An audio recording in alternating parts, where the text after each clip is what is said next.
हूतियों ने एक बार फिर इजराइल की नाक में दम कर दिया है। हूती विद्रोही एक बार फिर इजरायली सेना पर टूट पड़े हैं और इजरायली सैनिकों की जान लेने पर उतारू हैं। इसी बीच हूतियों ने इजरायली सेना के ठिकानों को निशाना बनाया है और भयंकर तबाही मचाई है। इस बात की जानकारी खुद यमनी आर्म्ड फोर्सेस के प्रवक्ता यहना सारी ने एक बयान जारी कर दी है। उन्होंने कहा, यमन की ड्रोन यूनिट ने इजरायली कब्जे वाले फिलिस्तीन में 5 मिलिट्री और अहम ठिकानों को निशाना बनाते हुए एक स्पेशल मिलिट्री ऑपरेशन को अंजाम दिया है। हूती प्रवक्ता के मुताबिक इस ऑपरेशन में बेन गुरियन एयरपोर्ट, जाफा में एक सैन्य ठिकाना, इलात बंदरगाह, रमोन एयरपोर्ट और अशदोद इलाके में एक अहम ठिकाना शामिल था। यह बड़ा हमला 5 ड्रोन्स के जरिए किया गया और सभी निशानों पर सफलतापूर्वक वार करने में कामयाब रहे हैं। यह दावा हूतियों की तरफ से किया जा रहा है। यहना सारी ने कहा कि यह कार्रवाई गाजा में हो रहे नरसंहार और उहेदा बंदरगाह पर हालिया इजरायली हमले के जवाब में की गई है। उन्होंने कहा कि यह ऑपरेशन मजलूम फिलिस्तीनी जनता के समर्थन में किया गया है। इसके साथ साथ प्रवक्ता ने यह भी कहा कि बीते कुछ महीनों में यमन ने विदेशी हमलों का डटकर सामना किया है और उनका जवाब दिया है। ऐसे में अब वो किसी भी दुश्मन कार्रवाई का जवाब देने के लिए पूरी तरह तैयार खड़े हैं। Aim right, achieve big. At KR Mangalam University, we provide you the platform to turn your dreams into reality. At KR Mangalam University. उन्होंने जोर देते हुए कहा कि गाजा पर हमले बंद होने और नाकाबंदी हटने तक यमनी कार्रवाई जारी रहेगी। वहीं हूतियों का यह ताजा हमला इजरायल द्वारा यमन के ओदेईदा बंदरगाह पर किए गए हमले के बाद हुआ है। आईडीएफ ने इसे लेकर दावा किया है कि उसने हमले में हूती शासन के सैन्य बुनियादी ढांचे को नष्ट कर दिया है। आईडीएफ के मुताबिक लक्ष्यों में बंदरगाह के बुनियादी ढांचे को बहाल करने के लिए काम कर रहे इंजीनियरिंग उपकरण, ईंधन टैंक और सैन्य गतिविधियों के लिए इस्तेमाल होने वाले जहाज और इजरायल राज्य और बंदरगाह के पास समुद्री क्षेत्र में जहाजों पर हमले शामिल थे। बता दें आपको, यमन के हूती विद्रोही लगातार लाल सागर में इजरायल और अमेरिकी जहाजों को निशाना बनाते आए हैं। उनका कहना है कि जब तक गाजा में सीजफायर नहीं होता और लोगों तक मदद नहीं पहुंचती, वो ऐसा करते रहेंगे। उधर गाजा में करीब 60,000 से ज्यादा लोगों की अभी तक जान जा चुकी है। इजरायल पर कई तरह के सवाल उठ रहे हैं। नेतन्याहू पर आरोप है कि वो वॉर क्राइम कर रहे हैं। उन पर बेगुनाहों को निशाना बनाने का आरोप भी है। यूरोप समेत 21 देशों ने मांग की है कि जल्द से जल्द गाजा में सीजफायर किया जाए ताकि निहत्थे लोगों की जान जो जा रही है उन्हें बचाया जा सके। लेकिन जिस तरीके से हूतियों ने अब इजरायली सेना के खिलाफ मोर्चा खोला है, उससे कहीं ना कहीं नेतन्याहू को भी ठेस और नुकसान जरूर पहुंचेगा।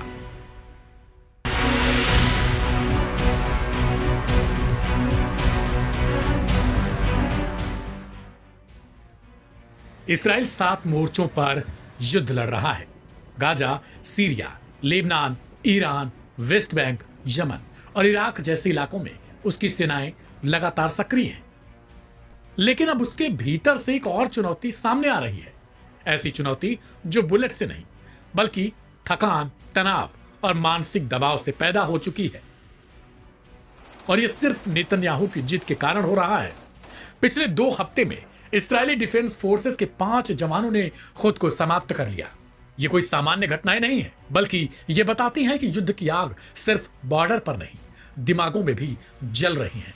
इनमें से कुछ जवान हाल ही में गजा और उत्तरी मोर्चों पर तैनात रहे, जबकि कुछ रिजर्व सैनिक थे जिन्हें सीमित समय के लिए बुलाया गया था।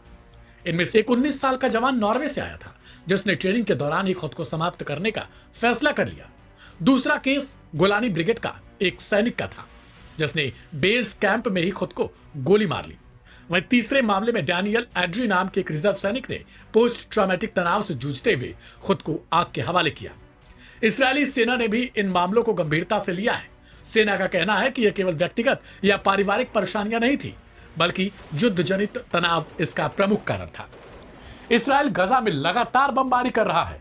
हर रोज सैकड़ों मौतें दर्ज की जा रही हैं और धीरे धीरे गजा में होने वाले मौतों का आंकड़ा 60,000 को भी पार कर चुका है। ऐसे में आईडीएफ के जवानों की तरफ से लगातार खुद की जान दी जा रही है। Aim right, achieve big. At KR Mangalam University, we provide you the platform to turn your dreams into reality. At KR Mangalam University. इस्राएली सेना ने भी इन मामलों को अब गंभीरता से उठाया है। यही वो मोर्चा है जहां इसराइल को सबसे बड़ा अदृश्य झटका भी लगा और यही हमास को मनोवैज्ञानिक बढ़त मिलती दिखाई दे रही है। गाजा में बीते 21 महीनों से जारी संघर्ष में अब तक 893 इस्राएली सैनिकों की मौत हो चुकी है, जबकि 7 अक्टूबर 2023 के हमले में लगभग 1200 नागरिकों की जान गई थी। उसी हमले ने इस युद्ध चक्र को जन्म दिया जिसकी चपेट में पूरा क्षेत्र है। गाजा स्वास्थ्य मंत्रालय के अनुसार जवाबी कार्रवाई में अब तक करीब 60,000 के ऊपर फिलिस्तीनी नागरिक और लड़ाके मारे जा चुके हैं, लेकिन जिस बढ़त की बात की जा रही है वो संख्या की नहीं, मानसिक संतुलन की है। इस्राएली सेना के भीतर तेजी से बढ़ते तनाव ने उसके मनोबल पर असर डाला है।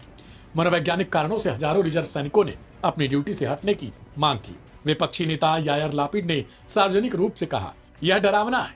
युद्ध केवल शरीर नहीं, आत्मा को भी मारता है। जब युद्ध लंबा चलता है तो जीत सिर्फ हथियारों से नहीं, धैर्य, रणनीति और मानसिक शक्ति से होती है। इस मोर्चे पर हमास को बिना एक भी नई कार्रवाई किए वो बढ़त मिली है जिसकी कोई मिसाल नहीं बनती। इसराइल अपने ही भीतर की लड़ाई से जूझ रहा है और यह सबसे बड़ा संकेत है कि इस युद्ध को सिर्फ बाहरी ताकतों से नहीं, आंतरिक संतुलन से भी लड़ा जा रहा है।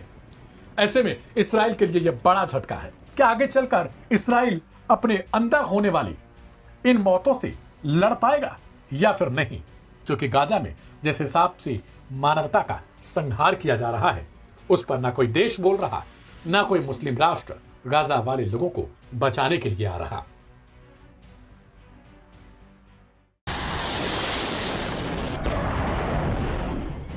गिरते हैं शहसवार ही मैदाने जंग में, वो तिफल क्या गिरेंगे जो घुटनों के बल चले। जी हां, बाबर फिर उठ खड़ा हुआ है, वो भी दोगुनी ताकत के साथ, क्योंकि इसके साथ है सैयद। बाबर के बारे में नहीं जानते तो जान लीजिए, ये इसराइल के F-35 फाइटर जेट का काल है।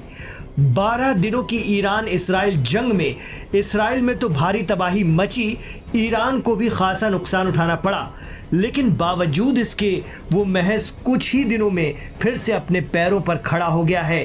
खास बात यह है कि इसके लिए ईरान ने किसी दूसरे देश से कोई मदद नहीं ली। जंग में इसराइल ने ईरान के एयर डिफेंस सिस्टम को खासा नुकसान पहुंचाया था।